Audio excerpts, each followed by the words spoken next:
jiilaan dadku oo la dholondholay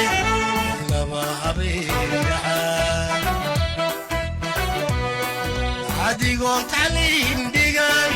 cashaqan ku dhaawacay waxa uu ka dhigayaa gabar weyna jiilaan dadku oo la dholondholay laba habeenahaan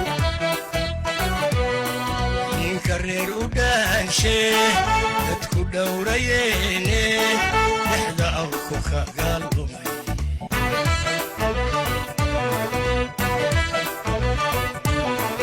ninka reer u dhaanshe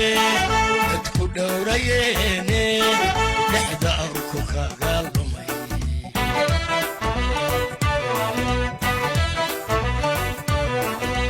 dhelin iskoolka dhammayso oo ku dhaqaa